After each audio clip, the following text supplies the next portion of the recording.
नमस्कार मित्रांनो, सेवा अकॅडमी मध्ये मी विनोद पवार आपलं सहर्ष स्वागत करतो। मित्रांनो, तुमचे बरेच प्रश्न होते की नगर विकास विभागाचा जो काही शासन निर्णय आलेला आहे अनुकंपा तत्वावरती त्याविषयी माहिती द्या। तर त्याविषयी सविस्तर माहिती या व्हिडिओमध्ये राहणार आहे। बघा, हा कालचाच नगर विकास विभागाचा 26 ऑगस्ट 2025 रोजी निर्गमित झालेला शासन निर्णय आहे सुधारित अनुकंपा धोरण लागू करण्याबाबतचा। काय आहे शासन निर्णय हे थोडक्यात बघूयात।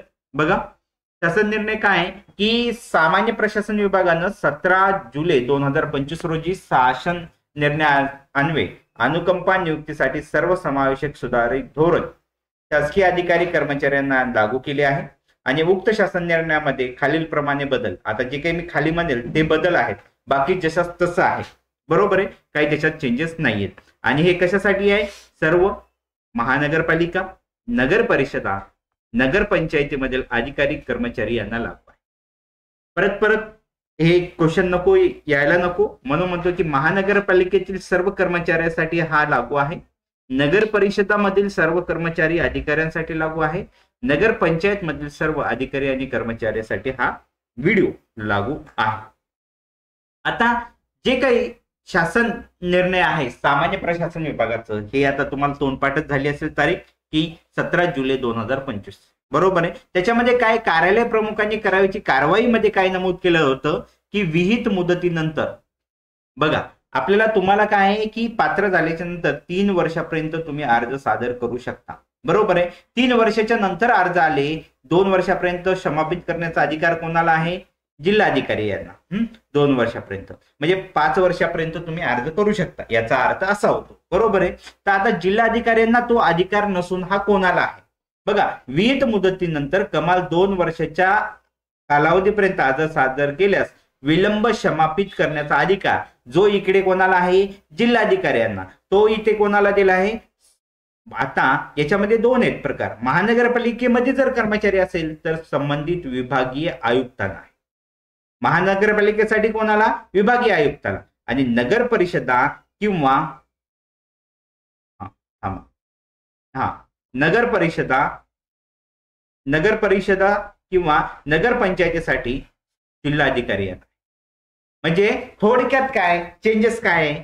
नगर परिषद किंवा नगर पंचायत असेल तर जिल्हाधिकाऱ्यांना, परंतु महानगरपालिका असेल तर विभागीय आयुक्तांना। एवढं चेंज आहे, बाकी काही नाही। आता दुसरं चेंज काय महत्वाचं आहे? प्रत्यक्ष सूची ठेवण्यासंबंधित कार्यपद्धती काय आहे? तर कार्यपद्धती जी सांगितलेली तीच आहे की आपल्या सामान्य प्रशासन विभागाच्या शासन निर्णयानुसार काय आहे की गट ग ची प्रत्यक्ष सूची जिल्हाधिकारी स्तरावर, तर गट ड ची प्रत्यक्ष सूची नियुक्ती प्राधिकाऱ्याच्या स्तरावर। ओके, म्हणजे गट क सी साठी कोण हो? कलेक्टर, बरोबर। आणि डी साठी कोण? नियुक्ती, अपॉइंटमेंट अथॉरिटी, बरोबर आहे। यांच्याकडे ठेवण्याची तरतूद होती, बरोबर आहे। परंतु यामध्ये काही चेंजेस झालेले आहेत, तर यामध्ये चेंजेस आहेत महानगरपालिकासाठी काय? महानगरपालिका आयुक्त, बरोबर। आणि नगर परिषदा विभागीय आयुक्त नाही बरं का, महानगरपालिका आयुक्त म्हणजे त्याच महानगरपालिकेचे कार्यालय प्रमुख। नगर परिषदा किंवा नगरपंचायतीसाठी जिल्हाधिकारी किंवा काही नगरपंचायत किंवा नगर परिषदेवरती जिल्हाधिकाऱ्यांनी अपॉइंट केलेला प्रशासक मेंटॉर असतो, तर ते सहआयुक्त मनपा त्यांच्याकडे असू शकते।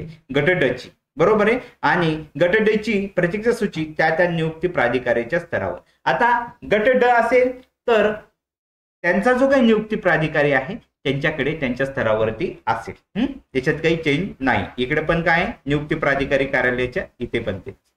आता तिसरा चेंजेस काय आहे? काय? प्रत्यक्ष सूचीतील गट बदलणे। गट बदलणे म्हणजे काय थोडक्यात सांगून देतो। तुम्ही ग्रुप सी साठी अर्ज केलाय, बरोबर। तुम्हाला लक्षात आलं की बाबा माझा प्रत्यक्ष सूचीतील क्रमांक खूप जास्त आहे आणि गट ड ला आता सगळ्यांनाच नियुक्ती देणार आहे। तुम्ही असा निर्णय घेतला की गट ड साठी मला अर्ज करायचा, कारण की मला नियुक्ती लवकर भेटावी, हा तुमचा त्यामागचा उद्देश आहे। गट ड ला जर तुम्ही केला तर हा गट बदलण्याचा अधिकार कोणाला आहे? तर तो जिल्हाधिकारी कार्यालयाने प्रत्यक्ष सूचीतील मध्ये बदल करण्याची विनंती अर्ज प्राप्त झाल्यास, म्हणजे कोणाला ते तुम्हाला अर्ज करायचा आहे, अपॉइंटमेंट अथॉरिटीला, त्याच्यानंतर तो कोणाकडे येईल, जिल्हाधिकाऱ्याकडे, आणि ते फायनली गट सी मधून, गट सी ची प्रतीक्षा सूची कोणाकडे असते, जिल्हाधिकाऱ्याकडे, आणि गट ड ची नियुक्ती प्राधिकाऱ्याकडे, मग तिकडे जाईल आणि तुमचा गट बदलेल. ही जी काही प्रोसेस होती त्याला गट बदलणे असं म्हणतात. आणि प्रतीक्षा सूचीतील नाव बदलले म्हणजे वयाचे 45 वर्ष झालेत म्हणून नाव बदलताय, किंवा तुम्हाला नोकरी लागली, तुमच्या कुटुंबातील कोणाला तरी नोकरी पाहिजे असं तुम्हाला वाटत असेल तर त्यावेळेस तुम्ही बदलू शकता, किंवा काही कारण असू द्या. तर प्रतीक्षा सूचीतील नाव बदलण्याचा अधिकार कोणाला होता, जिल्हाधिकारी कार्यालयाने प्रतीक्षा सूचीमध्ये बदल करायचा विनंती अर्ज प्राप्त झाल्यास, अर्ज प्राप्त झाल्याच्या दिनांकात संबंधित प्रतीक्षा सूचीमध्ये समाविष्ट करून नियुक्ती प्राधिकाऱ्यास अवगत करायची तरतूद आहे. बघा, जर हे दोन्ही चेंज काय तर हे चेंज साठी वेगवेगळे अथॉरिटी होते. गट ड साठी कोण होतं, नियुक्ती प्राधिकारी. गट क साठी नियुक्ती प्राधिकाऱ्याकडून जिल्हाधिकाऱ्याकडे जायचं, बरोबर आहे. पण इथं काय आहे तर महानगरपालिका आणि नगर परिषदा पंचायतीबाबत प्रतीक्षा सूचीतील गट बदलण्याचा अधिकार तसेच प्रतीक्षा सूचीतील नाव बदलण्याचा अधिकार संबंधित महानगरपालिका आयुक्त. आता महानगरपालिका असेल तर महानगरपालिका आयुक्त, परंतु नगरपालिका किंवा नगरपंचायतीसाठी जिल्हाधिकारी यांना हे अधिकार आहेत, मुख्याधिकारी यांना नाही आहेत, हे लक्षात घ्या. त्याच्यानंतर शासनास अहवाल सादर करण्याचं काम कोणाचं होतं, ते परिस्पष्ट ह प्रमाणे जिल्हाधिकाऱ्यांनी 6 महिन्याला अहवाल सादर करायचा होता. परंतु इथं काय आहे, महानगरपालिकेसाठी विभागीय आयुक्त अर्ज सादर करतील आणि नगर परिषदा आणि नगरपंचायतीबाबत जिल्हाधिकारी यांनी 6 महिन्याला अहवाल आयुक्त त्याचा संचालक नगर परिषदा संचालनालयाकडे सादर करायचा आहे. थोडक्यात काय सांगू, हे बघा, अपॉइंटमेंट अथॉरिटी आहे ना, तिथे आयुक्त किंवा जिल्हाधिकारी आहे ना, तर जिथे जिल्हाधिकारीच, असा एवढा बदल झालेला आहे, बाकी काही नाही. आता बघा, हे काही अटी आहेत, कोण नियुक्तीस पात्र आहे, तर ते मला वाटत नाही की व्हिडिओ मोठा होऊ नये म्हणून मी हे केलेलं आहे. फक्त थोडक्यात सांगून देतो की तुमचे जे कोणी कुटुंबातील व्यक्ती जर नगर परिषद किंवा महानगरपालिका मध्ये जर होते आणि सेवेत असताना दिवंगत झाले, सेवेत असताना निधन झालं असेल तर तुम्ही अनुकंपा नियुक्तीसाठी पात्र आहेत. त्यामध्ये रोजंदारीची एक तरतूद आहे, ती तुम्ही हे सविस्तर बघून घ्या. व्हिडिओ मोठा होऊ नये म्हणून मी एवढंच सांगतोय.